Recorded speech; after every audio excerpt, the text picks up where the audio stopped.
Finalement, après une trentaine d'années d'activité en gériatrie, de participation à des activités collectives, également à la construction de projets de l'ordre politique, il m'est apparu que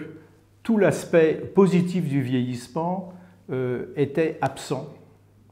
et que la chance que l'on a de vivre longtemps, qui était quand même le grand désir dans l'Antiquité, celui qui était béni des dieux, c'est celui qui avait la chance de vivre longtemps,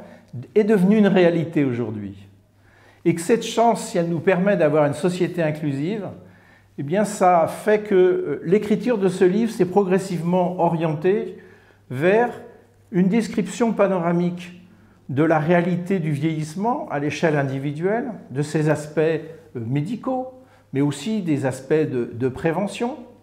pour aboutir à un vrai programme, un programme qui n'est pas une liste de mesures, mais le sens à donner d'une organisation générale pour que cette chance de vieillir personnellement devienne une chance pour tous, parce qu'elle est créatrice d'emplois, d'activités, de territoires qui vivent, et finalement, c'est une chance de faire société. Alors, au fil de l'écriture, finalement, s'est construit cet ouvrage.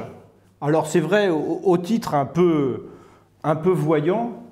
mais dont l'idée d'une longévité, une chance pour tous, est le sens réel. Et cette écriture est devenue un voyage, une sorte d'itinéraire qui nous permettent d'envisager l'avenir avec